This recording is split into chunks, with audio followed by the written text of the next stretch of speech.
Hello. There we are. Hey! Good morning, everybody. All my Baptists in the back. See, I knew that. I knew you would all be back there. So we're going to be giving some door prizes out. So just know, I have you in mind that y'all would all be in the back. So we'll do that a little bit later. But I'm glad you're here for our annual training this year with Pete Singer from Grace, an organization that gives legal counsel regarding child abuse investigations and prosecution of child abuse. That's what that's what we're here for as a team at the Child Advocacy Center. So we're all glad that you're here, and our friends and partners in our community that help us with children who have been abused. We're just going to go ahead and get right on and get started. Thank you for being patient. And Pete is going to introduce himself and tell you a little bit about his background and why we were so excited to have him come here and talk with you today. Thank you so much. It's great to be with you all here today. And I guess first, just the thing that I want to say is thank you. Y'all are working with kids and with families at some of the most difficult points in their lives. And the impact that you have at that time, whether it is remembering a name, whether it is putting an arm around that child, whether it is helping somebody find their voice when their voice has been taken up to this point, makes just such a powerful and incredible lifelong difference for those children and those families. So thank you so much for that. A little bit about myself before we jump into it. My name is Pete. I'm the Executive Director of Grace. It stands for Godly Response to Abuse in the Christian Environment. We work to help faith communities better recognize, prevent, and respond to abuse, a variety of types of abuse. One of our main types of abuse that we address in faith communities is child abuse, but we also look at abuse of power, spiritual abuse, when leadership in a church abuses adult people in the church. So a variety of things that we look at, and we try and approach it from a preventive standpoint, helping churches develop effective policies and procedures to stop abuse from happening in the first place, to train leadership, to train the congregation as a whole so that everyone can have eyes on the kids, so that everyone can be aware of and watch for those boundary violations. And we do site visits to look at maybe vulnerable points on the property to help assess for safety with those. And then we help kind of real time when somebody's made an outcry or there's been allegations. We come in and we help the church or the ministry look at the situation from a different perspective, because a lot of times when they're seeking counsel from other people they might be seeking counsel from are like, okay, how do you limit your liability? Make sure that you don't say anything that makes you as an organization vulnerable. And we come at it more from the perspective of, no, your responsibility is to care for somebody who's hurt. So how does your response help the person who's hurt? And then we also do assessments of overall church culture. And is this culture a culture of safety and prevention, or is this a culture that might make it a little bit more likely for forms of abuse to occur? And then we have a final component of the work that we do, and that is accountability, where we come in and do independent third-party investigations after allegations have been made. Never interfering with a child protection investigation or a law enforcement investigation or civil matters. We wait until those are done, and then we can come in and we can assess what happened, and we also look at the church's or ministry's response to the situation. So that's what we do as Grace. A little bit about me. I'm a clinical social worker, a therapist. I work with kids who have experienced childhood trauma, often abuse, neglect, sometimes medical trauma, violent loss, grief and loss. A couple of times kids who've been held in captivity for various lengths of time. So that's my professional background. I do a lot of work with organizations consulting on trauma-informed practices and how that relates to the work that we do, and then also taking and applying that specifically to faith communities. How do these principles of trauma-informed practice, things that we'll be talking about today about our professional work, how does that actually even apply in a church setting? Because it does. And then I think probably one of the things that brought me here in the first place is that as a child in elementary school, I grew up in an abusive faith community where there was rampant abuse, where the church was turning a blind eye on the abuse or even endorsing the abuse to the point that a couple of people died. So that's a little bit about me. And as we get going together, I'll occasionally be bopping over here to do my slides and move them forward.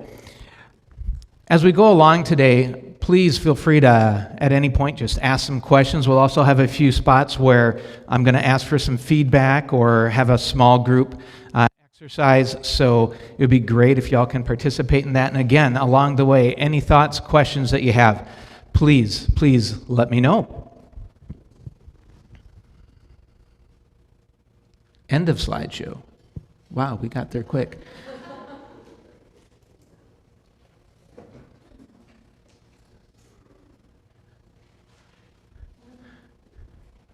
Grace told me that you like getting done early, so that was just my attempt to try and accommodate. So, alrighty.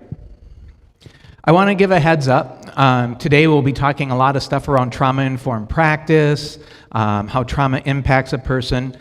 So sometimes when we talk about trauma, we end up talking about trauma. And when that happens, sometimes it can feel a little bit heavy on our shoulders. That might be because some of the things that we're talking about resonate with your own experience. One of the things that we know is that each of the professions that's represented here, helping professions, caring professions, teaching professions, protecting professions, each of these professions has a higher representation of childhood trauma than the population in general.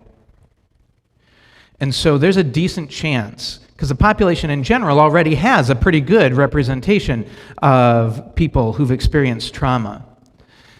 But in the work that you're doing, it's even higher. A lot of times, the work that you're doing is a way to make sense of what happened, is a way to prevent it from happening to somebody else. There might be multiple reasons that path has brought you here, but we just want to recognize and acknowledge that what we're talking about might resonate with something you've experienced, and so that might feel heavy. It might resonate with something that a friend or a loved one has experienced, and that might feel heavy. It might feel heavy simply because you care about people, and when you hear about people hurting, that feels heavy. But for whatever reason, if it feels heavy as we're talking, then please do whatever it takes to care for yourself. And that might be sitting up straight with your feet flat on the ground. I hate sitting that way, but supposedly taking a deep breath. It might be a prayer or meditation. It might be picturing a safe place. A really fun thing, which I understand you guys don't have coffee. But I was telling Grace, you're dealing with an addiction here. But check this out. When you feel stressed, right, what the body automatically does is it pulls blood from the extremities into the core as a stress response. I don't know if it's because maybe a saber-toothed tiger is going to rip your arm off and then it would take longer to bleed to death, or what it might be. But for whatever reason, the body takes blood from the extremities and brings it into the core as a stress response. And when you hold something hot in your hands, like a cup of coffee, it warms the temperature of your hands, it increases the blood flow to your hands, and your body gets the message that it's okay to relax. And you've seen this play out countless times. I mean, how many times have you seen somebody hold a hot cup of coffee, which is a stimulant, and go, because they just increased the temperature of their hands, which increased blood flow to their hands and told their body it was okay to relax. So whatever you might need to do to take care of yourself, to relax, please feel free to do that. And if you find that that's enough, great. If you find that it's not, then please know that it's okay to step outside for a little bit, to take a breather, and then hopefully come back and join us. Those of you on video who are joining us remotely get an extra free pass because nobody's going to know if you shut off your camera. But those of you who are here, people might be watching, but do it anyway, right? Because you need to take care of yourself, and if that means you need to take a break, you need to take a break. That work? Alrighty. So for this first bit of our conversation today, we are hoping to touch on a few things. We want to be able to understand the importance of trauma-informed practice. Why do we even care about trauma-informed practice? Does it matter? We want to be able to talk about what the key components are to trauma-informed practice. And then once we understand why, and once we understand what it is, how do we do it? How can we actually try and expand our understanding of trauma, expand our understanding of interacting with people in a safe and helpful and healing way with people who've experienced trauma? So those are the things that we'll be trying to accomplish in the first part of our conversation today. We also want to recognize that we're in a little bit of a different environment right now because COVID-19 has kind of changed how things work. Have y'all noticed a difference in the last year and a half or so? COVID-19 has changed things, and it has put a community-level event that is affecting kids and family, and that is affecting you. And so we have to head into this recognizing that COVID-19 has changed things. Whether it's COVID-19, whether it's the response to COVID-19, whatever it might be, that has fundamentally changed the work we're doing, both in what kids and families are experiencing, the level of stress they're under, and what you're experiencing, and the level of stress that you are under. So we have to be aware of that. We also have to be aware of that not only does that change the amount of stress a family might be experiencing or a child might be experiencing or you might be experiencing, it also has totally changed the systems that are in place to protect kids. Because now those kids that might have been seen by a teacher when they go to school every day haven't been going to school every day. Those kids that might have been seen by their doctor who could have picked something up now haven't had a doctor's visit because for quite some time it was essential visits only. And so a lot of those safety precautions, the Sunday school teacher who might have seen something but church has only been online. So a lot of those protections that were in place are gone. And if the abuser was at home, which is most often the case, now what escape they had is gone. So now we've had a bit of a return to normal, and now we've got the Delta variant popping up, and who knows what's going to happen going forward. But we have to recognize that not only has it changed the level of stress, but it's changed the dynamics of abuse. And it's changed the dynamics of the systems that are around that child and that family for protection and help. If you want to read a little bit more about that, there's this article. Victor Veith, I think, has spoken here before. Victor, I think Jane, you said, might have spoken here before as well. So Victor, Jane, other people that you might recognize. And I helped to write this issue brief on COVID-19 and abuse. So please feel free to check it out. It's available for at no charge. It's just free access on the Zero Abuse Project website. So why is trauma-informed practice important? Why do we do it? There are a number of very important reasons why we do it. The impact of trauma. I'm sure you've talked at length and have heard so much about how trauma impacts a person, whether they're directly experiencing it, whether they're witnessing and seeing it, whether they're hopefully being helped by a system, but somehow end up being re-traumatized instead. But we have to be aware of it because of that. And as we're aware of trauma-informed practices and can implement them, then we become better equipped to help that person find their path towards healing, to help that person find their path towards some type of recovery, which is so essential and so important and so possible. Because of the impact of trauma on you. I mentioned before that in the fields that each of you represent, there is a higher occurrence of childhood trauma. I don't know that you've experienced childhood trauma, of course, but I know that in your field, it's more likely. So whether you have or a coworker, it is very likely that either you or someone with whom you work has experienced childhood trauma. Not only that, but each of you, because of the profession that you have chosen, have now accepted an incredible risk because you are exposing yourself on an ongoing basis to story after story after story of trauma. And you're being asked to walk alongside, in one form or another, a child, a family who has experienced something horrible. And you're helping to carry that weight.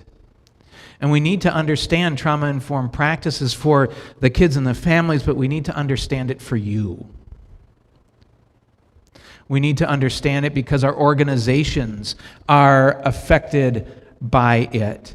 Because it can change an organizational culture if that organizational culture is again and again and again exposed to trauma. And it impacts our systems and it impacts our communities as a whole. Because trauma is not just an individual thing that happens. It is a system-wide thing that happens, and it is a community-level thing that happens. And so we need to recognize, we need to implement trauma-informed practices at all these levels, because all these levels are impacted by trauma, and all these levels can be helped by trauma-informed practices.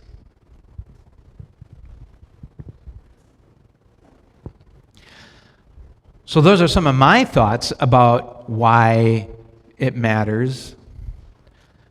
What do you all think? Why do you do it? Why do you work with the kids and families you do? Why do you want to have trauma-informed practices or more trauma-informed practice? I don't think you ever fully get there. This would be one of those interactive parts, by the way, just to clarify. Yeah.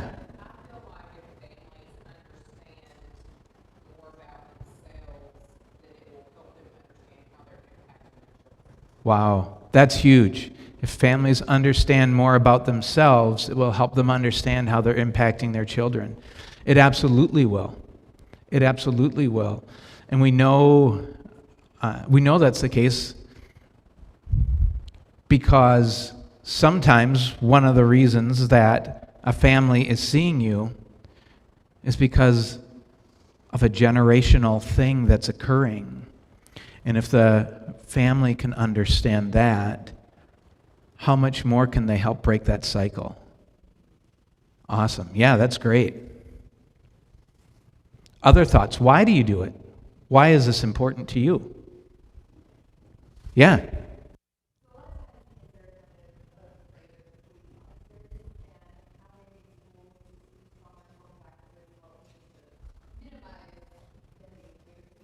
Yeah.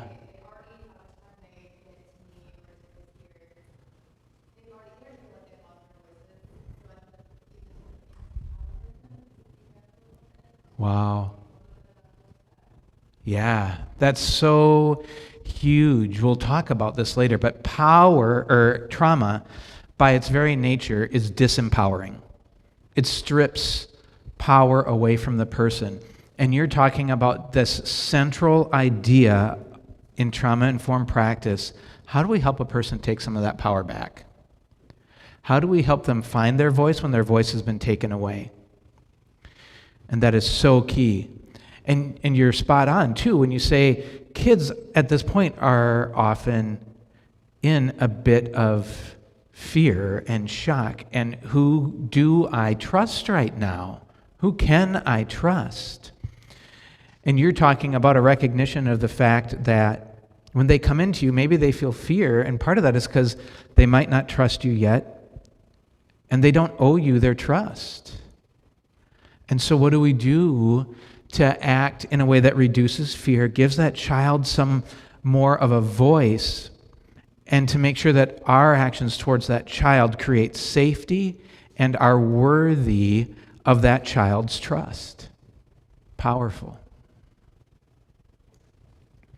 One more person want to say something for why it's important to them? Yeah.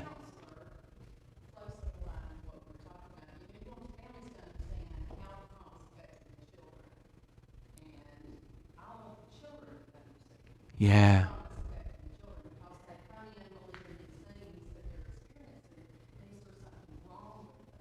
Yep.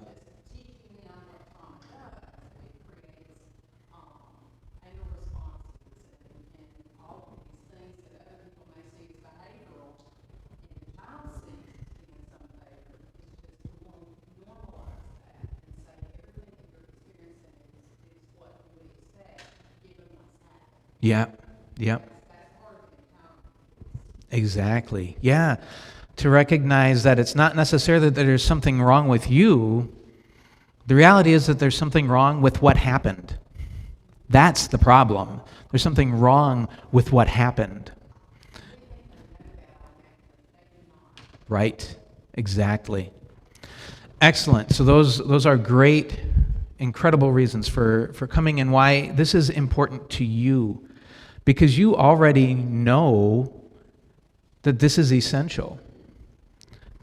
That's wonderful. So when we look at trauma-informed practices, the first thing that we need to do is we need to look at what is trauma. If we want to be more trauma-informed, again, we never fully get there, but if we want to be more trauma-informed, we start with what's trauma. SAMHSA, the Substance Abuse and Mental Health Services Administration, has given us this incredible definition of trauma that helps us understand that trauma is actually more than what we often think of. What we often think of when we think of trauma is we think of the event that happens to a person, right? We think of the abuse that occurred. We think of the loss that occurred. We think about that thing, the event. But trauma is beyond just the event. Trauma is also how that event is experienced, and also the ongoing effects of the event. Is the event experienced alone or surrounded by people that can support you? Is the event experienced as something that is your fault or something that is not your fault? Is the event experienced as a hopeless manifestation of how cruel the world is? Or is it experienced in a way that somehow I don't fully understand, but there might be some way to find how this fits into an overall view of the world that, while I may not like it, has some sense to it, that I can put it into some type of context. And the effects of the event. The event might be the abuse, and now you've got an effect of, I just lost my family. The effect might be the abuse, and now you've got the The event might be abuse, and now you've got the effect of, now I have to switch schools. Now my friends have heard about what happened. Now I have to move. Now we're homeless. Now, even though that person hurt me, I loved them, and they're gone.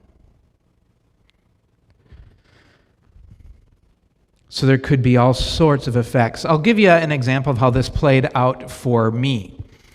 I'm going to have to take a deep breath here because we're actually close to an important anniversary for me. Because on the 29th of August in 2011, I woke my wife up at about 3 in the morning, and I said, I have this really intense pain in my side. I think I might have appendicitis. And my wife, the direct person that she always is, says, you're probably too old for appendicitis. Thank you. But I'll take you to the hospital anyway.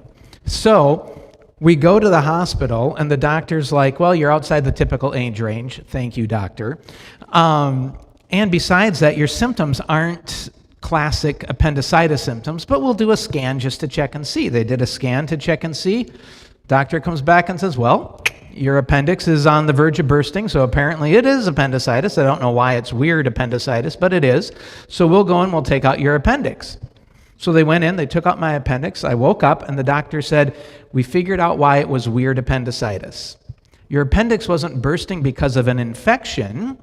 Your appendix was bursting because there was a cancerous tumor inside of it that was now too large for the appendix to hold, and that's what was bursting out. And all I could think of was the Alien movies. But anyway, so I had cancer. This is not what I expected to wake up to. It was initially stage 3 cancer, appendix cancer. How many of you have heard of appendix cancer? Somebody has. If I am speaking too glibly about it, please tell me and I will ease off on the humor. It's part of the way I make sense of it. Do you need me to back off on the humor? Okay. So I wasn't expecting to wake up to that. Nobody was, because nobody has heard of it. There's like 600 cases a year in the whole country. Lucky me. And because nobody had heard of it, my stage 3 appendix cancer was treated incorrectly and became stage 4 appendix cancer, and the doctor told me I had a 5% chance to survive. I'm hitting my 10-year mark later this month, and the doctor tells me 95% chance no recurrence. So I'm happy.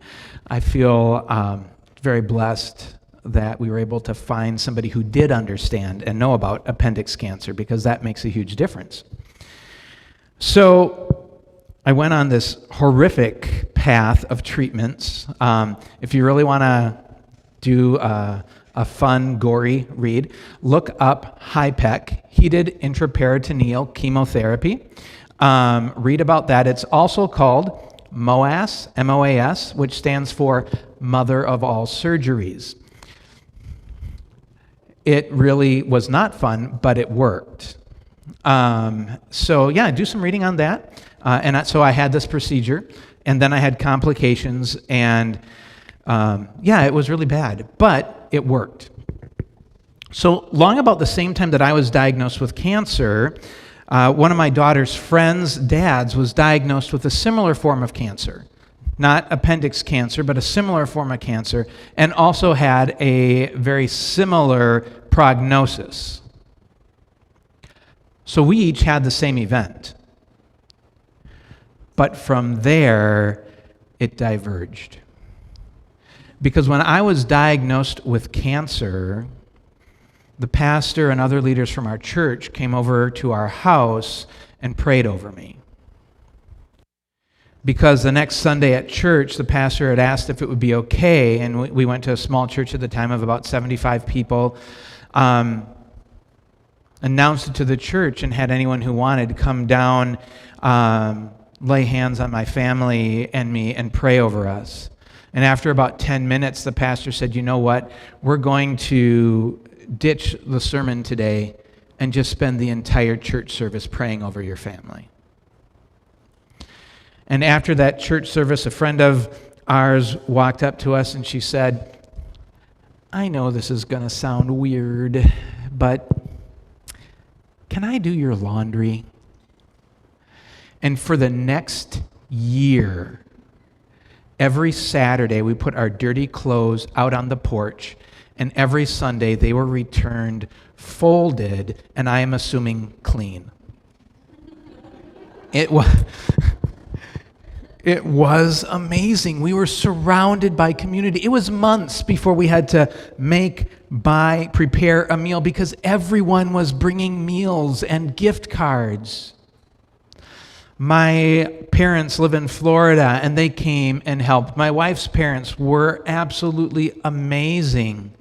We were surrounded by community, and that totally changed how we experienced the event. My daughter's friend's family did not have that, and they experienced cancer primarily alone. You have the event, you have the experience of the event, and you have the effects of the event. I remember we have an office area in our house. We'd been in our house like a year at this point. And my wife and I are in the office area at the desk, and I hadn't worked for about 4 months. And we're looking at each other, and we're like, we don't have money for the house payment. We can't make our house payment. We are going to lose our house. And literally, as we are sitting together, trying to figure out if there is any way to dig ourselves out of this, there's a knock on the door, and it's Rod from church. And Rod's holding this ice cream bucket, and he says, yeah, we were talking at church today and thought maybe you guys could use some help. And he hands me the ice cream bucket and just walks away. And I look down in the ice cream bucket, and the ice cream bucket is full of cash and checks. And it made our house payment, and we did not lose our house. My daughter's friend's family did not have that. And in the middle of cancer, they lost their house. So you can see it's the event, but it's how that event is experienced, and it's the ongoing effects of that event. When we do trauma-informed practices, more trauma-informed practices, we are not changing the event that happened. The event has happened. But we are reaching directly into the experience of the event, and we are reaching directly into the effects of the event to change how trauma takes shape in that person's life. That is why we need to do this. And it starts with understanding that trauma is more than just the event. So, once we understand what trauma is, we can ask ourselves, how have we seen that play out? So, as you feel comfortable, if there's a couple of people that want to talk about, how have you seen the 3 E's play out in the lives of the kids and families with whom you work?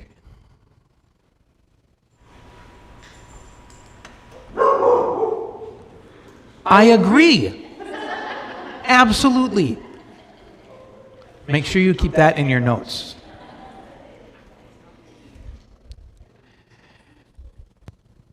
Any thoughts of how you've seen the event, the experience of the event, and the effects of the event play out in a child's or family's life?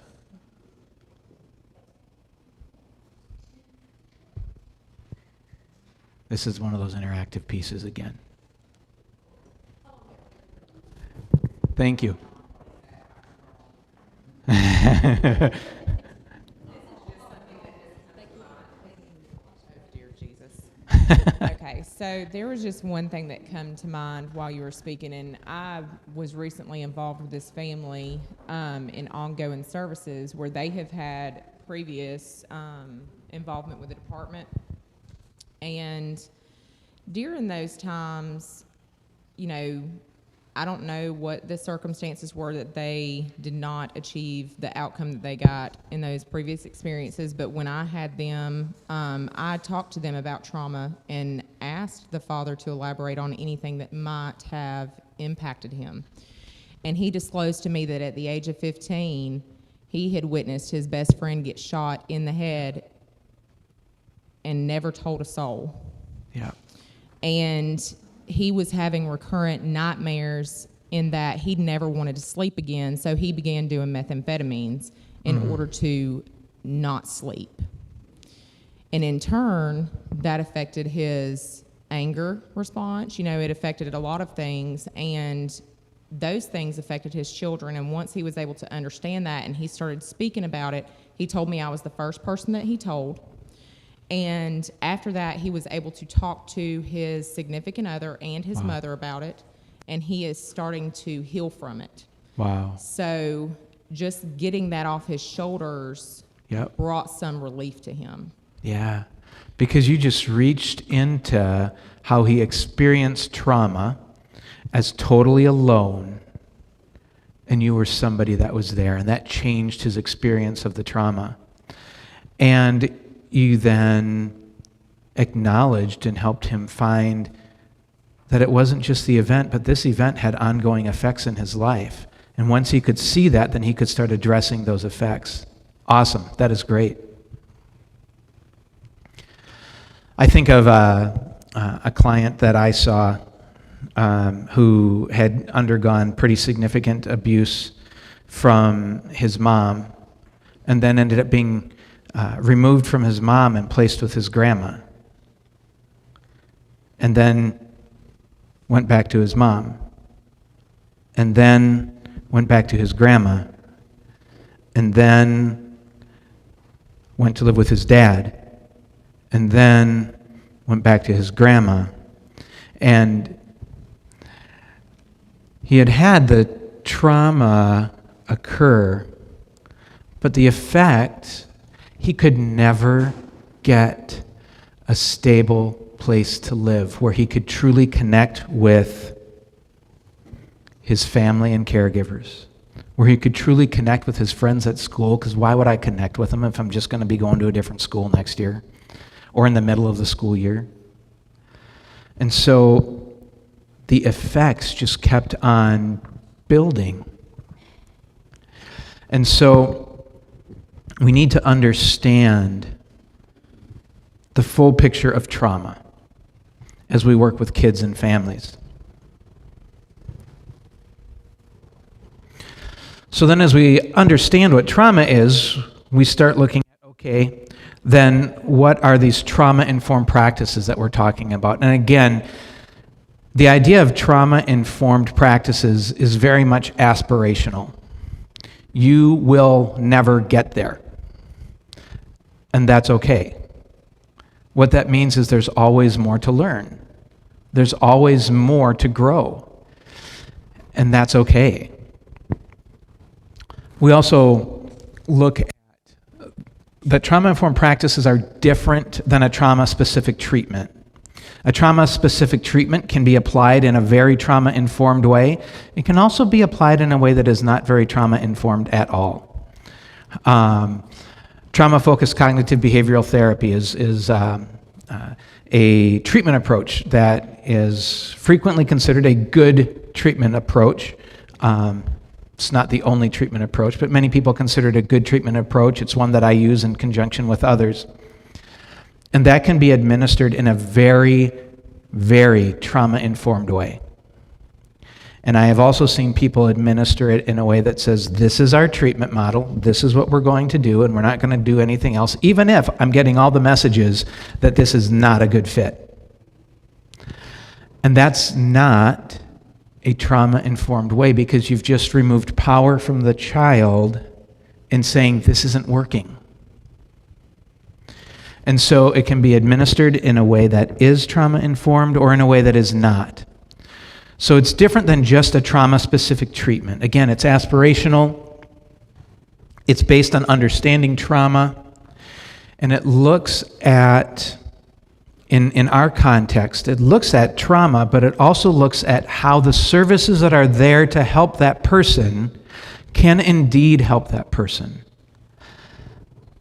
But there's also the possibility that they can be re-traumatizing as well. And so it's an acknowledgement and it's a recognition of that.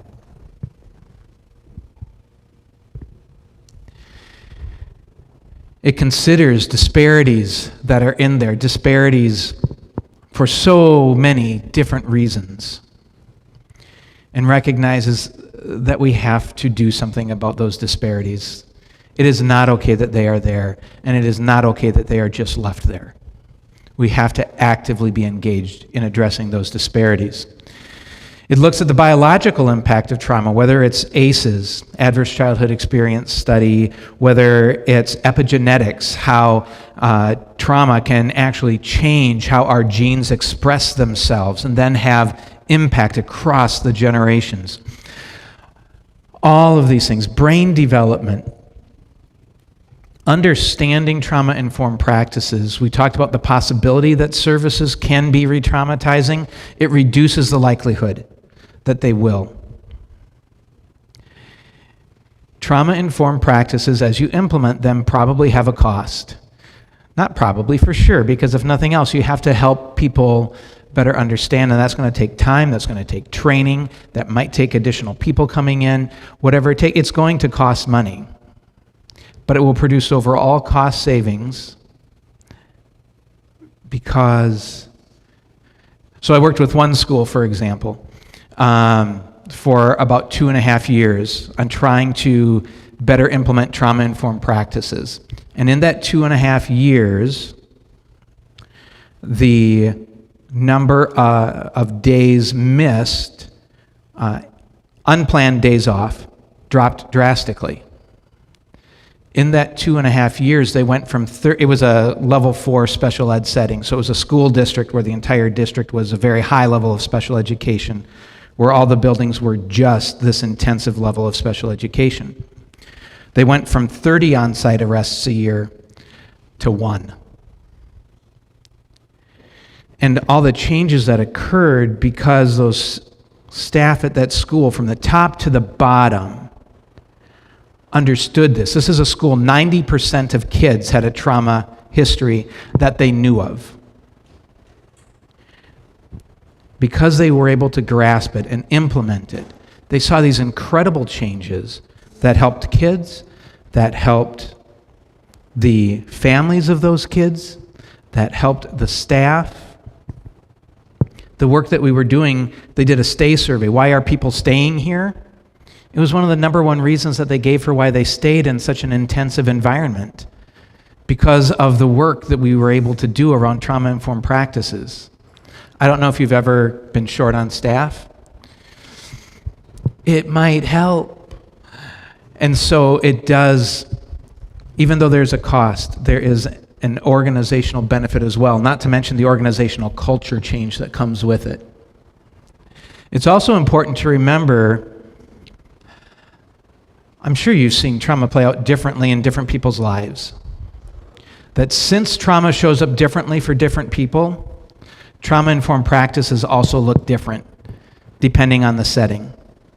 And what might be an incredibly trauma-informed practice as you're working with somebody as law enforcement might be absolutely totally inappropriate when you're working with them as a therapist, when you're working with them as a social worker, when you're working with them as an attorney. So there is not one size fits all. There is not one set group of behaviors you must always do, because your setting and the specific individual with whom you're working are going to dictate a lot of that. But what I'm hoping to talk about is a framework that helps to make sense then of how do I take that information and figure out what to do. I mentioned SAMHSA before, and SAMHSA has an incredible document on trauma-informed practice. They actually have 2 versions of the document. It's your call. They have like a 350-page version, and they have like a 19-page summary. Your call, what you'd prefer to do. I can't remember for certain. Did I include the 19-page summary on SAMHSA's model of trauma-informed practice? I might have. I think I did. But if you really want to go out there and read the 350-page version, just look for SAMHSA's Tip 57, and you'll get a 350-page version, which is also really good. But SAMHSA has this idea that trauma-informed practices really are driven by 4 R's. We've got them up here. Realize the widespread impact of trauma. I think if you're here today, you probably get that. Recognize signs and symptoms in clients, families, staff, and others that we have an ability to see, oh, trauma might be at play here. Respond by fully integrating that knowledge into our interactions, but beyond our interactions, into policies, procedures, practices, and then resist re-traumatization. So they've got these 4 R's which serve as the basis, and those 4 R's lead us to 6 key principles. And that's where I'm going to land and really focus for a while. These 6 key principles of trauma-informed practice. Safety. Physical safety. Psychological safety. Emotional safety. Cultural safety. Spiritual safety. Safety in every form. How important is that sense of safety?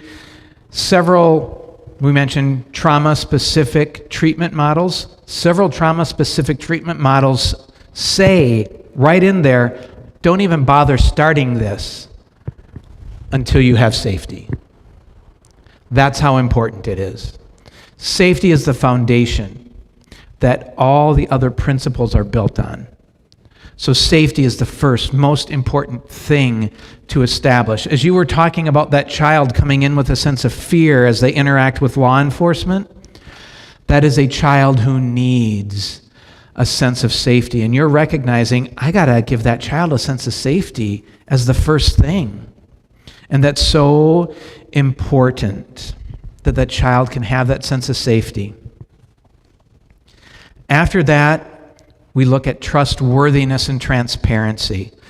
Sharing an appropriate level of information. It's what you share, but it's beyond what you share. It's how you share it.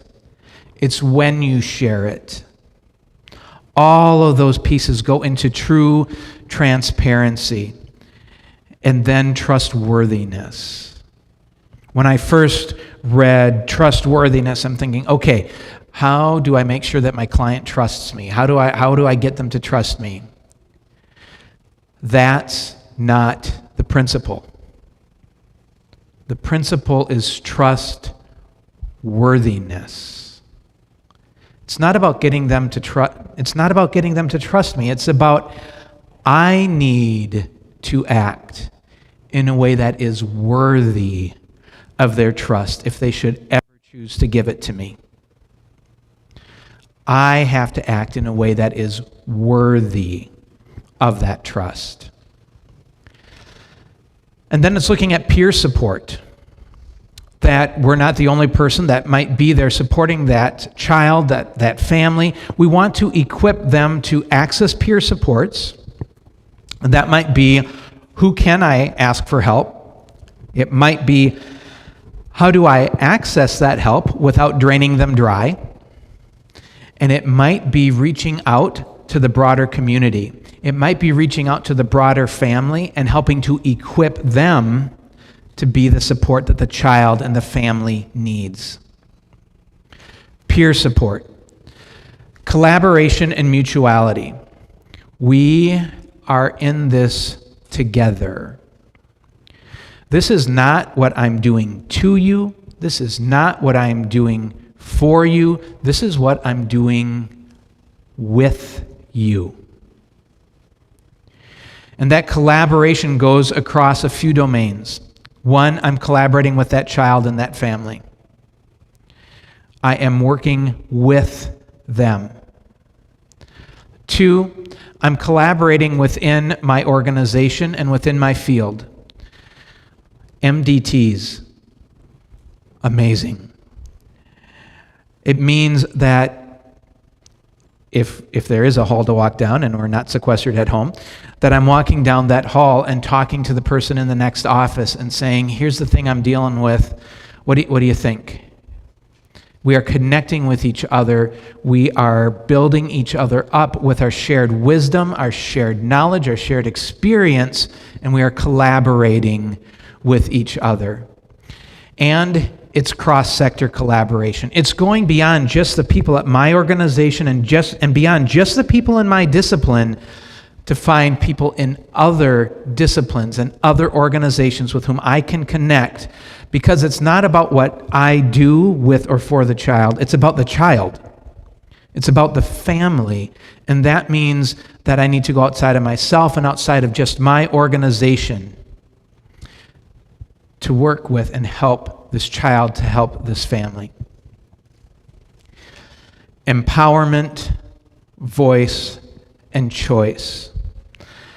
I mentioned, and you all have seen it, you have seen how trauma, how abuse strips power away. It rips it away. And then so often the experience of the event is an experience of powerlessness. So often the effects of the event highlight just how powerless you really are.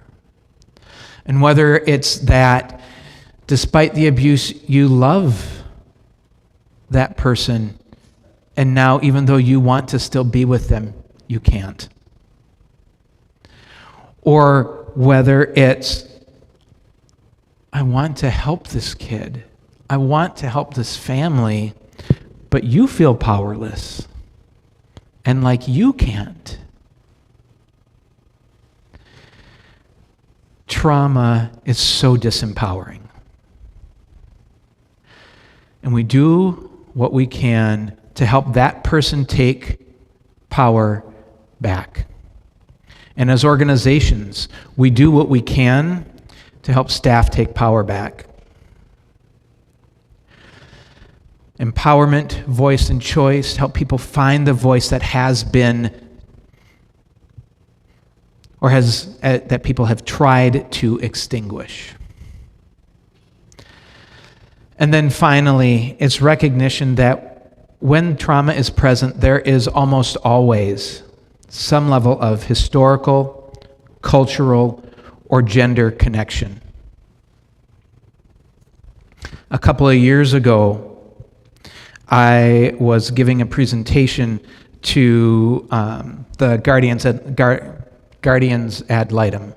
I think it's Guardians ad litem, Guardians ad litem, right? Yes, to the Guardians ad litem in the state of Minnesota. And I was talking about trauma-informed practice, and we got to this principle. And we ended up having a fair amount of conversation. Minnesota is very, as far as demographics, very white. And Minnesota is actually one of the worst states when it comes to disparities in the child protection system.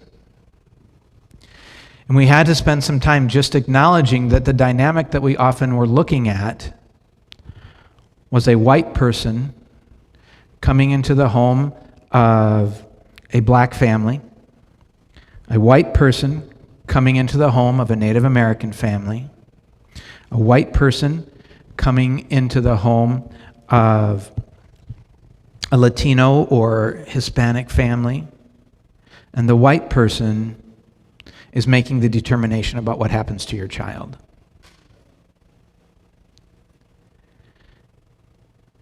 One, we look at the current cultural impact of that. And two, we can't ignore that there's a little bit of a historical precedent here. And that historical precedent is not so good. So we have to look at the cultural, the historical, and the gender factors at play.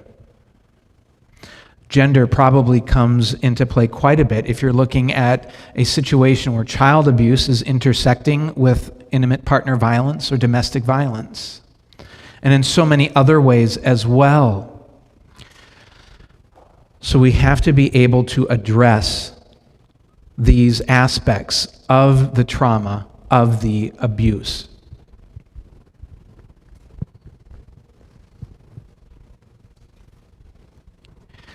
So we just talked about 6 principles, and I'm going to jump back up to them so that you can see them again. My question is, because I've heard it in your conversations, I've heard it in the comments you've made, in the conversations we had ahead of time, you're already applying a lot of these. You just know it, whether you've read the article or whether there's something in you that just knows it. How are you already applying these?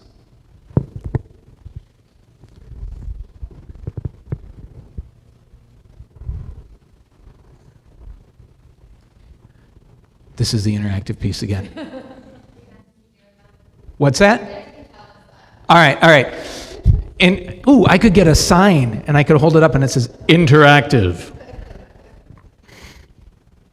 Well, I'll say, the empowerment part of that, I try to always, the very first session, and then as needed after that, I will always tell the child or the young person that they're the boss in my room.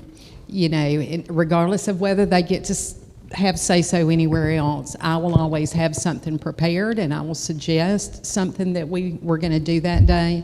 But if they choose not to do that, if they say, this is not something I'm feeling today, I say, fine, then you tell me, what can I help you with? And that seems to help build the trust that we need. Yep. Yeah. Good. They can't hear you on the live stream if you don't use the mic, so that's why we're using it.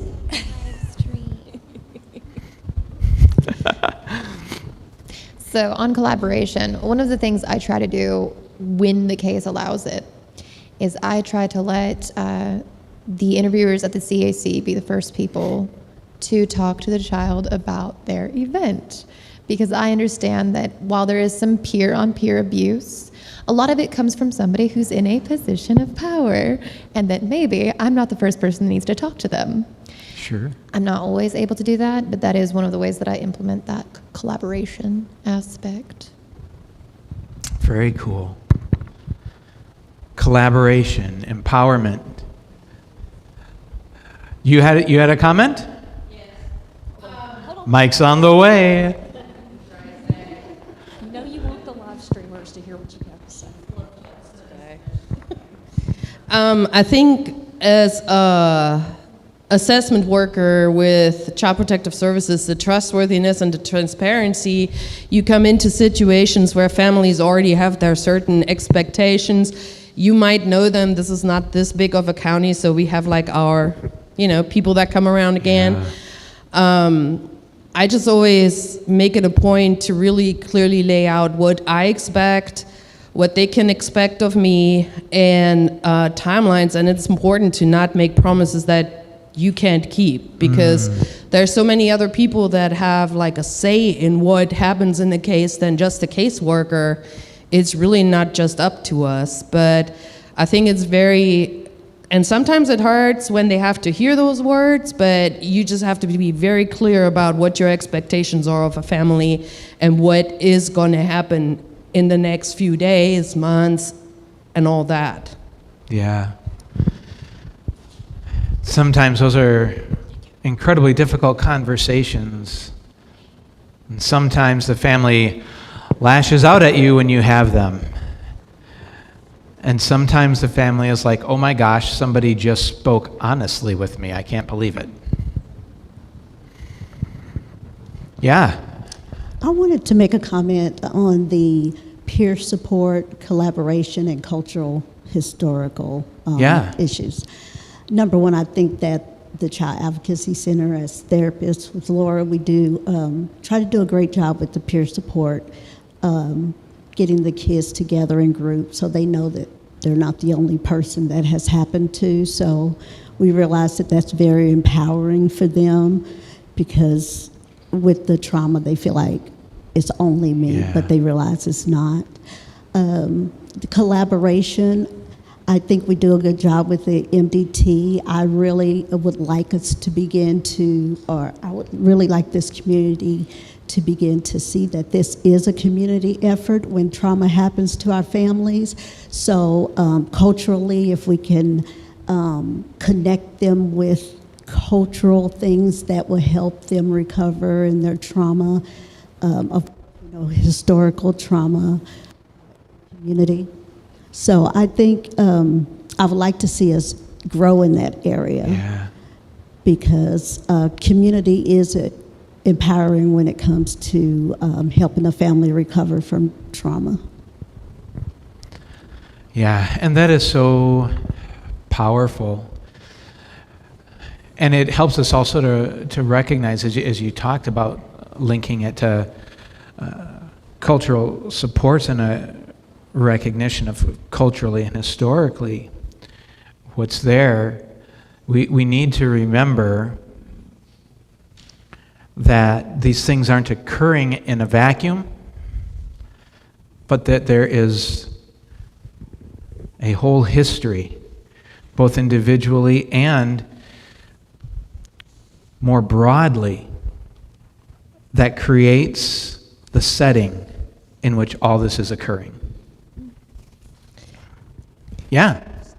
I just wanted to add something for a second, and this may not be, I may be going off on a tangent here, but I recently became our MDT coordinator, so it changed. I knew what we did and these forensic interviews and all of our team working together, but now I see it so much more on a personal level. And I will just say, for our team, I've had several team members that have talked with me and said, kind of like what Investigator Raber was saying a minute ago, I know these kids look at me and they see a police officer. I was hoping, someone from the CAC could talk with the child about this, because they recognize that we are seen by the family as a safe place, or that child sees us as a safe person that they can talk to. So just our team members reaching out and saying, I recognize that this is your role as a CAC advocate or staff member, and I'm reaching out to you because I think you're the best person to talk with this child about this thing at this moment. Has really been encouraging to me that our team reaches out and recognizes our role talking with children in that way. Yeah. Yep. That is so important. Well, thank you all for sharing. And I've no doubt that you could share even more stories because you get this. Because this is what you do. And so thank you for what you have already been doing.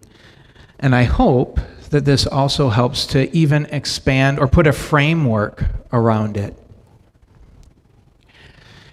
As we implement trauma-informed practices, this comment here is very important for me to remember, because like when I think of safety, in my head, safety has to deal with a sense of peace and calm. And so I'm like wanting to create that sense of peace and calm. But this is just one of the things that highlights the importance of going off of what the child needs, not just what I think the child needs. And if you read this comment, I'm guessing you've seen this kid. I'm just guessing you have seen this kid, whether you're interacting with them in any of the capacities that you're here. You've seen this kid where it's the calm that's uncomfortable, where they strive for the chaos because that's all they know, and they have no clue what to do if it's not there. Again, just to recognize the specific child, the specific family is where the rubber meets the road on trauma-informed practice. So, how many kids and families experience trauma? Lifetime prevalence in the United States of 50 to 60% of people have experienced some type of a traumatic event. In case you're wondering, that puts us about middle of the pack globally. Spain has the least of any country. Who knew? I have no clue why.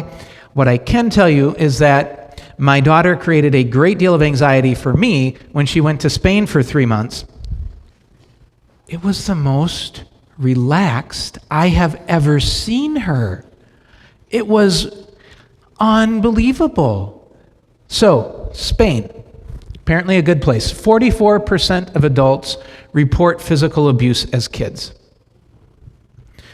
How physical abuse was defined in this is being hit to the point of injury. So not in this survey, it wasn't looking at you were spanked.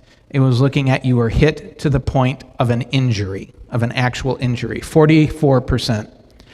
As many as a third of girls and a fifth of boys are sexually assaulted by the age of 18. Some studies indicate closer to a fourth and a sixth. Some studies indicate that actually the percentage isn't different. The reporting is different, but not the occurrence. So different studies show different things, but somewhere probably between a fourth and a third of girls and a fifth and a sixth of boys, potentially more, especially on the male side, are sexually abused, sexually assaulted by the time they are 18. This is staggering. I mean, you said you were expecting probably 50 to 60 people. That means of those 50 to 60 people,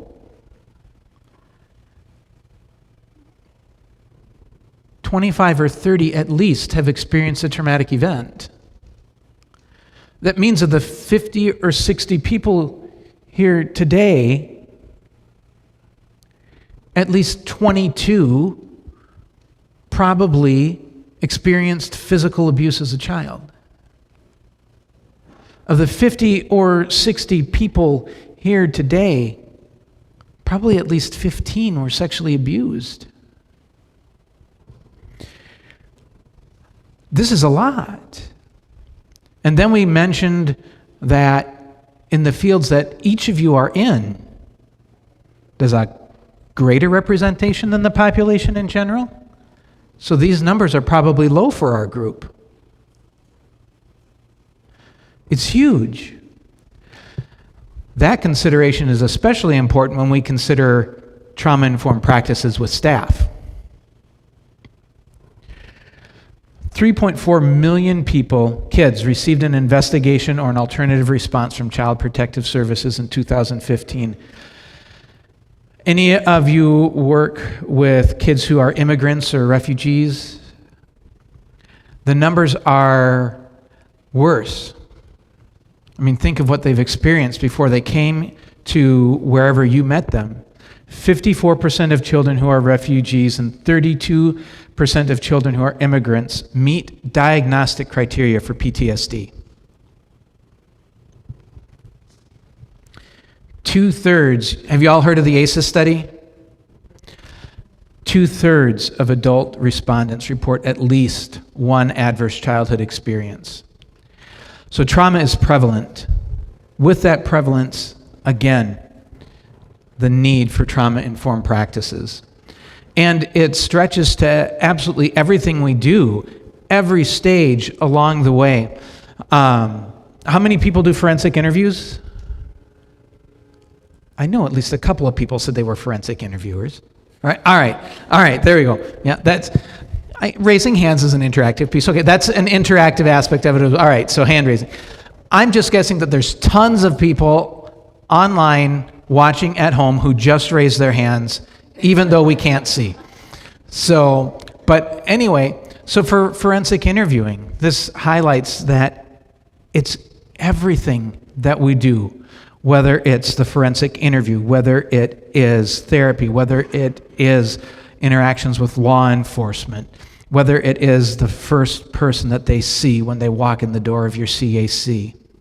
It's absolutely everything. So this is an article. I don't know if you've heard of Rita Farrell. Rita Farrell is the director of the Child First Forensic Interviewing Program. one of the accepted methods for forensic interviewing. So she and I wrote this article on the use of images during forensic interviews of children who've been sexually abused. Sometimes in the course of a forensic interview, we're faced with the question, we've got some evidence. Do we introduce it? Do we not? Sometimes that evidence is an image or a video of the child being abused. Some people say it's more acceptable to use it. Some people say it's less. If you read the article, you'll find that I say it's much, much less. But how do we get there? We get there by understanding the nature of trauma. We get there by understanding how seeing the images impacts development of PTSD symptoms. We get there by understanding the system and whether or not the system is even able to equip people to make a good judgment call on whether or not to use images because there's been no research on it whatsoever. And we get there by looking at the 6 principles of trauma-informed practice and saying, how does that apply? And so, as you head into various situations, regardless of what field you are in, when you're trying to decide, how do I interact with this child? How do I interact with this family? How do I interact with my coworkers? How do I interact with the staff that I supervise? How do I interact with the systems in which I am functioning? These 6 principles apply. And it leads us to questions. It doesn't just lead us to answers, it leads us to questions. And the questions, how we answer those questions, helps us to find answers, direction, guidance. So I have some of the questions up here on the next few slides, as well as the principle that they might link, with which they might link. When do I push into trauma and when do I back off? What if I'm picking up signs from this kid that now is just not the time to talk about this? But what if this is my only shot and it's now or never? How do I balance that? Because that goes on both sides of safety, right? Because the child doesn't feel psychological safety to talk about it, but they're not going to have physical safety if they don't. And so you balance that. And I'm not going to give you an answer because it's going to be different for each child and it's going to be different for each family. And that's why it's so important to collaborate, to connect with the MDT for advice, to connect with your peers for, what do you think we should do here? How are we going to respond to unsafe and unwanted behaviors? Whether that's the kid that says, no, I'm going to have my cell phone during this forensic interview, whether you like it or not. No, I'm going to hold on to my cell phone when we're doing therapy, and you can't take it away from me. Or whatever it might be. You're going to encounter kids. You're going to encounter parents. Maybe you've seen a parent that has unwanted behavior as well. You're going to encounter kids and families that are having unwanted or unsafe behavior. How are you going to respond to that? Are you going to respond to it in a way that is really focused on making sure we're keeping safety? Are you going to focus on it in a way that says, okay, what can we learn? Can I help you learn more through this situation? Are you just plain old overwhelmed and have none of the resources that you need, and you're acting out of a spot of just being overwhelmed when you respond to that person's behavior? Are you responding because that's just always how we've done it? because that kid needs to know that there's a consequence. And is my response actually creating more harm for the child? Who gets to define safety? So if we're even talking about safety, right? We want everything to be built on safety. Do I define safety, or does the child define safety? Right? Even in the example you are giving, for me, unless I'm getting pulled over, a police officer represents safety. Not everybody feels that way. And the child might not when they're with you. So do you get to define safety because, for me, unless I'm getting pulled over, a police officer represents safety? Or does the child, who for who knows what reason, might not feel safe?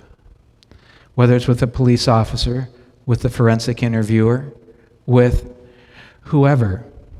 And this is very, very important. A parent contacted me about doing therapy for their child who had been, who was a female and had been sexually abused by a male. And I'm like, it seems to me like the child might feel safer with a female therapist. And the child was very clear, no. Because maybe a male sexually abused me, but a female beat me. And I feel safer with a male because at least you're not going to beat me. And probably in this setting, you won't sexually assault me. And I have to listen to what helps them feel safe, not what I think should make them feel safe.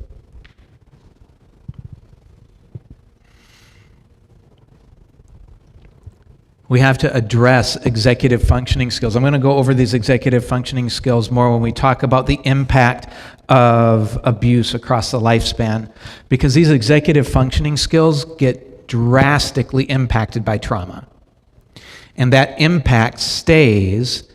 And as we talk about these executive functioning skills later today, you will see how these executive functioning skills have some significant deficits in the parents, in the families, and in the kids. And often in ourselves, we might have some deficits when it comes to executive functioning skills as well, hard as it is to believe. But I'll talk more about the executive functioning skills later. How do we handle concentrated trauma or concentrated unsafe behavior?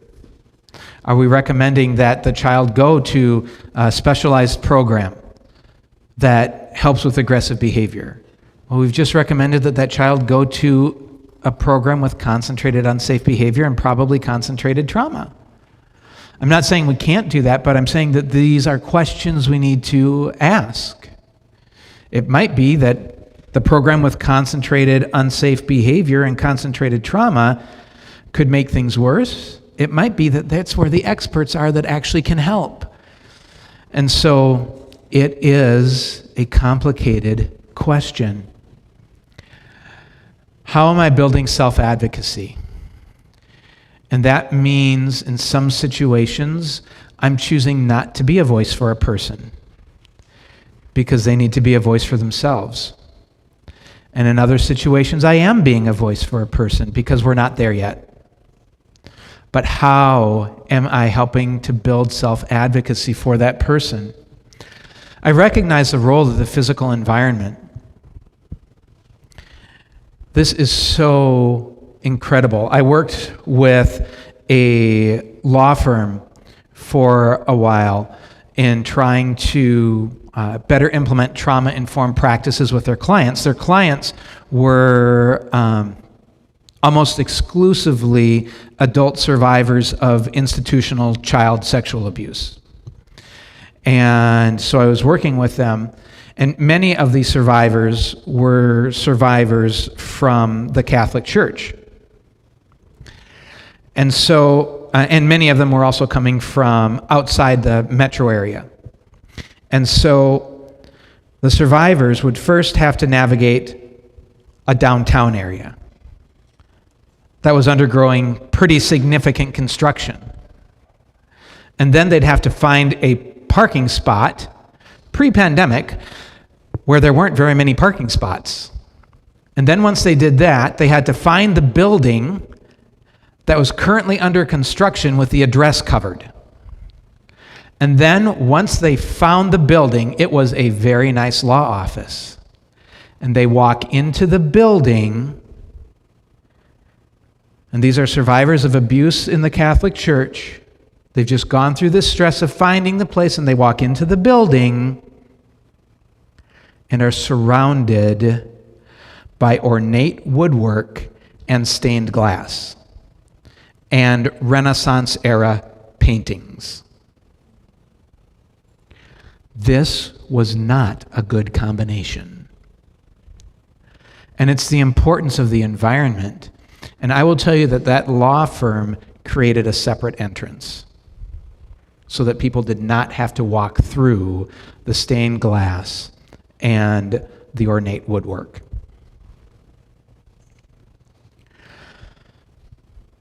But it's other little things that we can do. Part of it might be doing some homework. What do I know about this child's history? Oh, they were abused with a baseball bat, and I've got a baseball bat in my office because I love baseball. You know what? We're going to move the baseball bat. So it could be lots of little things. So you do some homework ahead of time and you try and think, obviously within reason, because you can't be thinking through every little detail. But okay, is there anything as I look in my office that is going to glaringly be a problem given what I know of this child's history? Do I work on problem solving or just being with the child? Now, sometimes you can make that call and sometimes you can't, right? If you're a forensic interviewer and you decide that right now I'm just going to be with you, you may have just tainted the interview, right? So there are going to be some limitations and specifics to your role, right? So sometimes you can do some of these things and other times you can't. This is why it's so important to remember every situation, every setting, it's going to look a little bit different. And with every child and with every family, it's going to look a little bit different. We're not going to watch the video, but if you get a chance, you can go to that video or you can search, "What about the nail?" Anyone ever seen the video, "What about the nail"? Oh my gosh, you got to watch this video. It's hilarious. But it really does illustrate that sometimes, yes, we need to be in problem-solving mode. And sometimes I just need to be here. And that's all that's needed. So look up and watch. It's not about the nail. Minimize power differentials to the extent possible. Sometimes you need power differentials. Sometimes, in my head, when I'm meeting with a child client, I'm thinking, I want to minimize power differentials and be as close to the same level as possible with this child to facilitate our connection.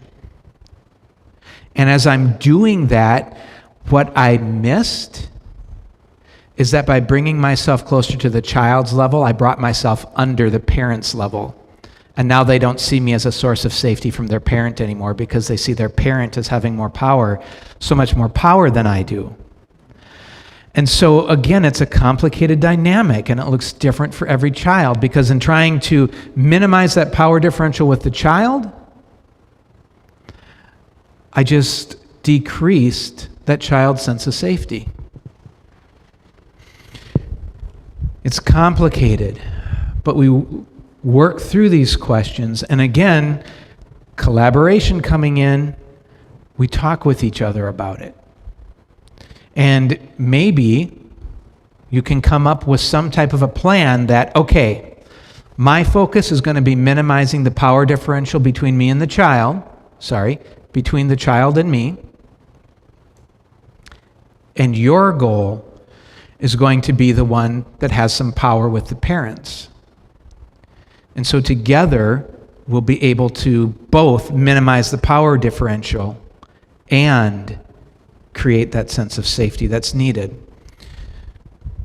It's teamwork. The role in treatment planning, the role that the child has, the role that the family has. Sometimes we're talking the role that the non-offending caregiver has. Sometimes depending on the situation. If it's a situation where the caregiver may have long-term involvement with the child, it's also involving, at times, the offending caregiver, depending again on the specifics of the situation. We instill a belief and a hope that healing is possible, that this makes a difference, that the reason that I'm talking to you as a police officer is that I think this is actually going to make a difference. The reason I'm talking to you as an attorney is because I think this is actually going to make a difference. The reason that I'm talking to you as a social worker, as a therapist, as you walk in and I'm your first contact, as we sit here doing a forensic interview, is that I believe this will make a difference. A little bit later, we're going to talk about hope. When we talk about hope, we're not going to talk about Grace told me there would be no coffee here. And I thought, I hope she's joking with me and there's really coffee here. But you know what? There's no coffee here. That hope did nothing. It did absolutely nothing. And I'm totally bugging you. It's really not that big of a deal. For me, obviously not for them, but for me, and I'm good with it. That hope did nothing. There's still no coffee. But there's a different kind of hope. A grounded hope that actually does make a difference, both for the child, for the family, and for us. And later on today, I'll be talking about that kind of hope. We address that this is a whole community, that it's a whole family, and we are working with the whole community and the whole family. Because that child is within a family, and that family is the child's peers. And that family is within a community, and that community is the family's peers. You talked about how important that was. It's essential because we can't do this alone, and they can't either. I was talking with a survivor, emailing with a survivor last night, and I told her I asked her if it was okay to share her quote, and she said it was fine. And what she wrote to me is, it was like the dam sprung a leak and suddenly burst, and one person can't hold back a bursting dam. I'm like, oh my gosh. Can I share that? And she said yes. And so we have to work with, not to, not for, but with our communities to equip them so that these kids and these families aren't alone trying to hold back a bursting dam. Supporting the whole family. Are we helping people find support groups? You talked about peer groups. There's peer groups for kids who've experienced abuse. There's peer groups for adult survivors. I have a friend, her name's Elizabeth, and she has, in Minnesota, started this great network called Empower Survivors. And it is a network of peer support groups for adult survivors of childhood abuse. And the power that that has in the lives of those who participate. And some of the kids with whom you work could benefit from a support group, or will become adults who could benefit from a peer support group. And some of the parents with whom you're working can benefit from a peer support group, whether it's a peer support group related to their own abuse as a child or as an adult, or a peer support group for non-offending caregivers, or a peer support group for people who are trying to end abusive behaviors or better manage their anger. It's essential. We have to look at not just supporting that community, but acknowledging that the community has an impact, that the community will impact the healing process, and that it's not always just super easy. I worked with a child one time who lived in a section of the city of St. Paul, and within like a 5-mile area, might have been a little bit bigger, but within a 5-mile area, every single person in that area within the last 5 years had had at least one murder occur within a mile of their house. My particular client was talking about, I went outside the other day when I was over at my aunt's house, and then once I got outside, my aunt ran out and grabbed me and got me inside just before we heard the shots. And then she was talking about another time, I went out to play, and I found this thing on the ground, and I told my aunt, and my aunt immediately grabbed me back inside. It turned out it was some guy's shirt covered with blood. I guess there was a shooting last night. That's going to impact a child's sense of safety. That's going to impact a path towards healing. I worked with another child who talked about all their friends in the neighborhood. I worked with another child.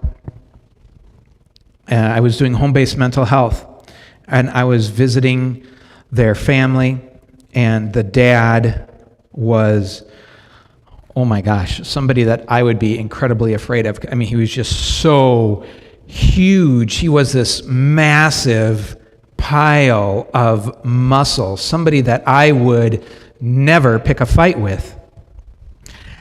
And we're sitting, he's on the couch, and I'm on a chair, and the kids are there, and their dog is there. And their dog is this like vicious-looking beast.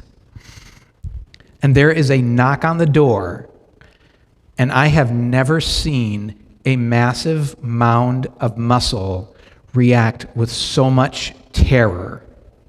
And he would not go to the door without the dog.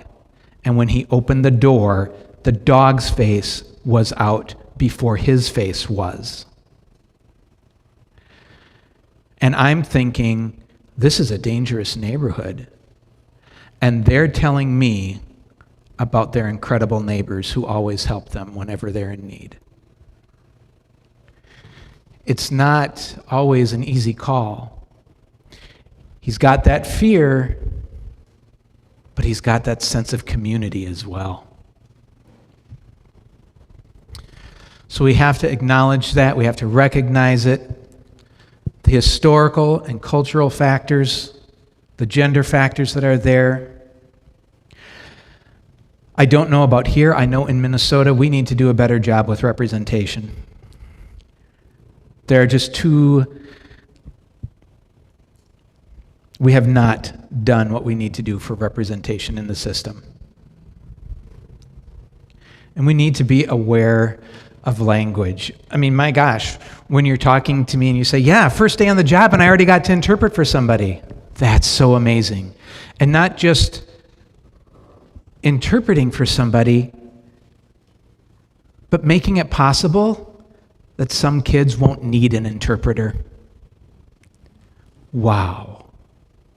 That's so huge. Because when a kid is trying to figure out whether or not they can trust you, and they're trying to do that based on your tone of voice, based on how your body moves in conjunction with the words you are saying, that's just a lot harder to do if you're having to wait for the translation.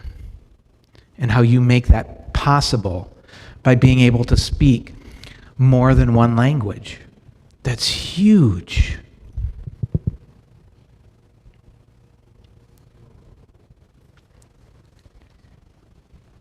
And then the power of it. If properly supported by healthcare professionals, families, other social connections, school environments, each of you, as you interact with the child, children and adolescents can appropriately overcome a condition of distress. When that child comes to see you, they have experienced a condition of distress. And you are making it more possible for them to be able to overcome that condition of distress.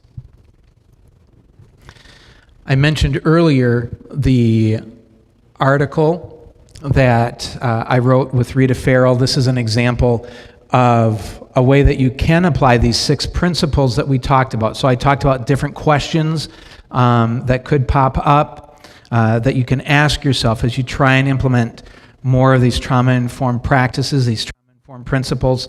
And this is an example. This is actually in the article. The article is in press. It should be out relatively soon, but it's in press right now, of just putting the principles into a decision-making grid. All right, I'm trying to decide what to do here, and in this particular case, it's do I show images or do I not show images to the child?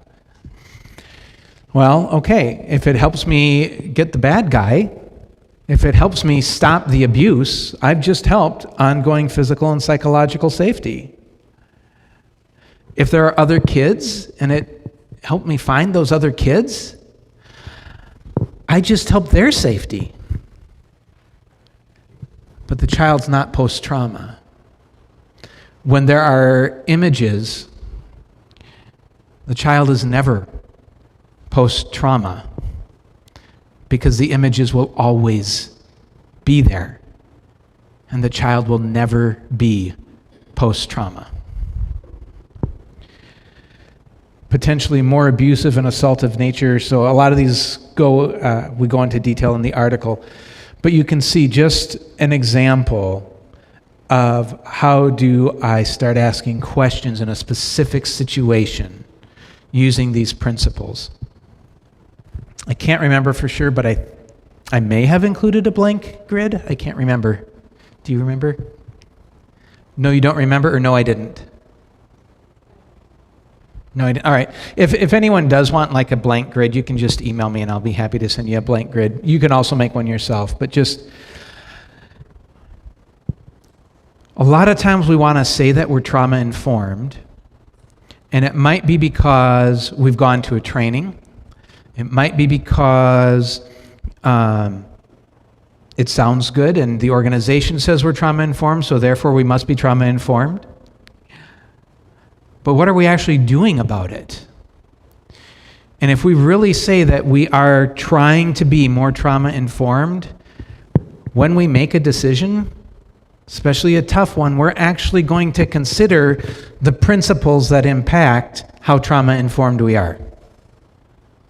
And so it's not just a concept out there, but it is actually a way to make a decision. I'm not going to spend as much time on this because we're going to talk about it more later, but it applies at the staff level. And the huge toll, 63% of police officers surveyed report moderate to severe impact of secondary traumatic stress. that other people's stress is weighing on them. 74% of attorneys show functional impairment because of secondary traumatic stress. It's out there in every field. I was doing training in Florida for a group of police officers, and I went out to lunch with one of the police officers, and he said to me, "We need to figure out how to implement trauma-informed principles because too many of my fellow cops are killing themselves."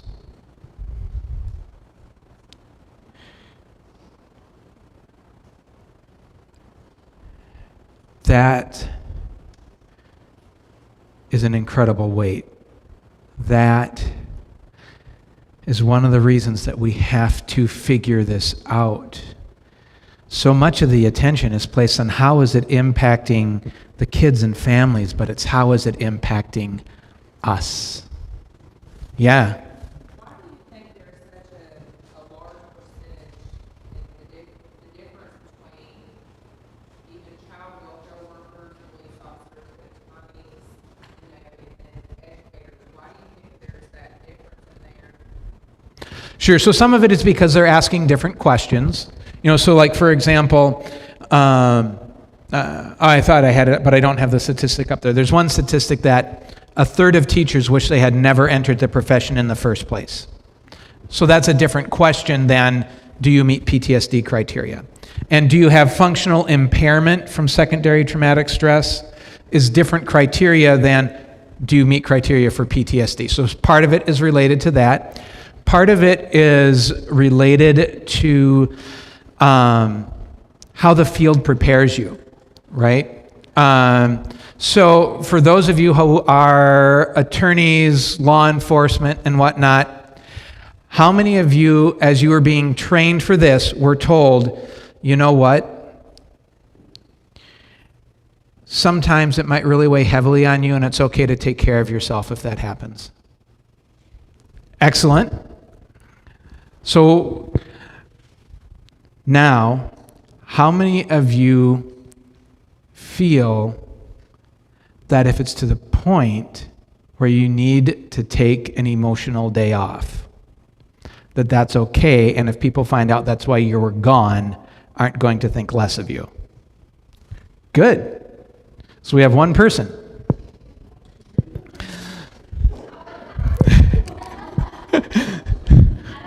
Now, of course, the other thing is that your coworker said, no, actually, you should know that I would feel negatively about you, but that's okay. So part of it is the culture of the field, right? I was working with a law office, and it was very much, deal with it. This hurts, but deal with it, and then get in here and do your job.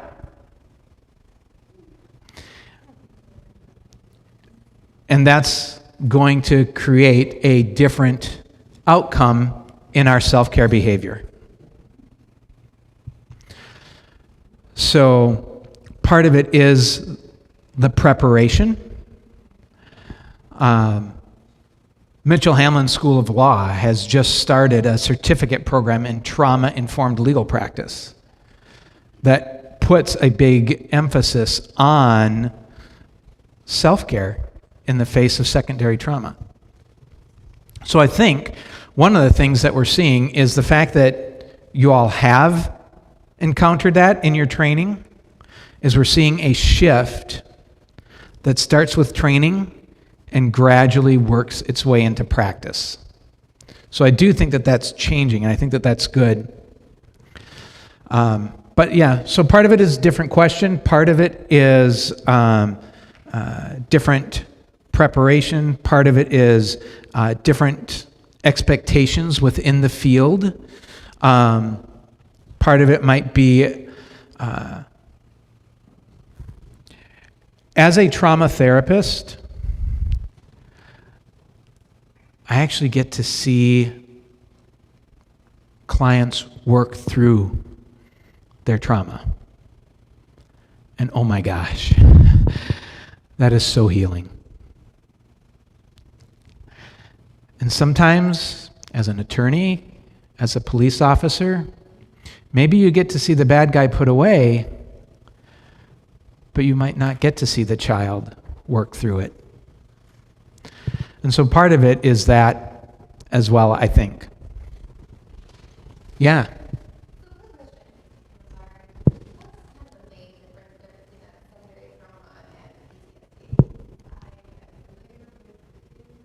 Sure. I will. So later on today, are you going to be here through the end of the day? All right, cool. So in the last one that we do today, we're going to dig into that more. So does it work to talk about it then? All right, very cool. Very cool.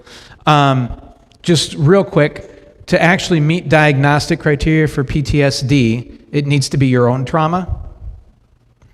Secondary traumatic stress would be somebody else's trauma, and it might be exactly the same. The exception being, if in some cases, and you might be hard-pressed to find somebody who would do a diagnosis, you might not. Technically, as of the last edition of the Diagnostic and Statistical Manual, the DSM, workplace exposure to other people's trauma can technically be the trauma that gives you PTSD.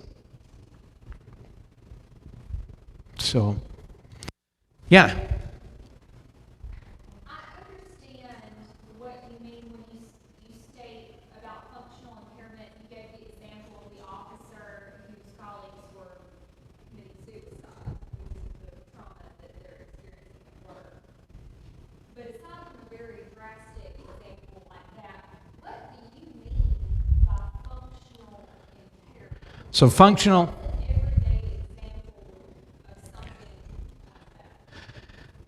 Grabbing a drink before you go to work,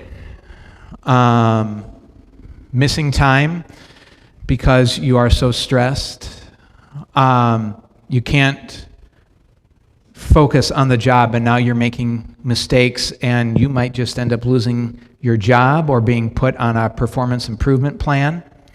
You've lost all your friends now because you've become so irritable. Your kids hate you. Your wife or husband or partner is getting ready to leave you. You've always been such a great person, and now, oh my gosh, I just hit my partner. And I have never hit my partner before. What just happened? You go to the amusement park with your kids, you sit down, and you see a family at the table next to you, and you have no clue why, but now you can't stop crying in the middle of the amusement park with your kids. So these are examples that I've heard. Feeling a juvenile probation officer that I was working with just was never adequate, and what is wrong with him that these stories from the kids are impacting him so much. And now his wife is telling him he needs to get therapy. So those are just some of the practical, less extreme ways. Yeah. I'm going to be honest, and I might step on some toes here. I think the number that would put the child welfare workers is way too low.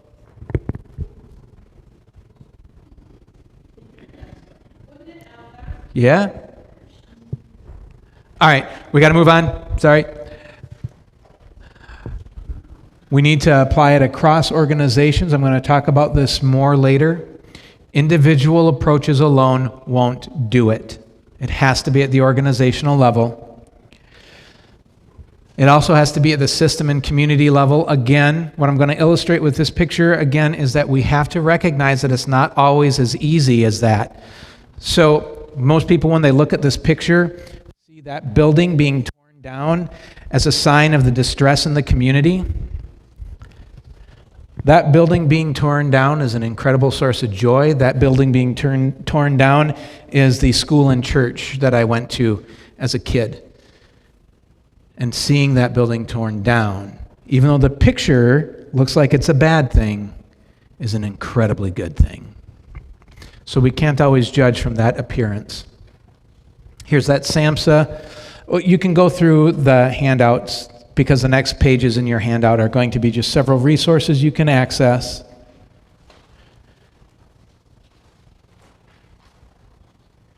The Missouri model of trauma-informed I'll highlight because that is a really good way to look at trauma-informed practice from a developmental perspective. Not just what do we need to do, but what are kind of the steps and process that we go through to get there, since it doesn't happen like that.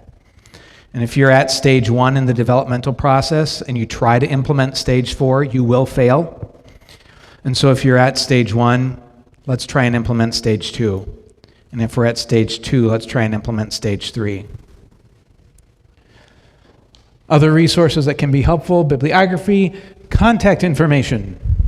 So anyway, was this first part helpful? All right, very cool. Break time, right? I just had a few things we're going to do before we go to break. We're going to try to come back at 10:40 so we don't get too far off. But at one of the back tables, flip over your notepad. Somebody should have a notepad with just a pink heart on it. It's not filled in, it's just a pink heart. Somebody's got it. I know it's there. Yay! Okay, come on up, Erica. Lynette, do you mind coming up and giving her, we have a gift certificate up here. It's not for coffee. I'll bring a gift certificate for coffee next time. Lynette is our new bilingual forensic interviewer. So team members, you'll get to know her. We're so excited that she's here. Erica, this is a signature facial at Bloom Skin Company. So enjoy. Give yourself a little self-care and pampering. Or to a friend. Thanks. Okay. Somebody else has a heart with a filled in. Okay, come on up. Okay, well then y'all can switch. You get the facial. Erica, you get a cooler. So we have a cooler. Erica's really happy about the cooler. She's going to go fishing after the training. Congratulations, Erica. The bathrooms are all the way downstairs, like where you came in. There's a hallway right past that table where you checked in. Those are where the bathrooms are. Be back at 10:40. Thanks so much.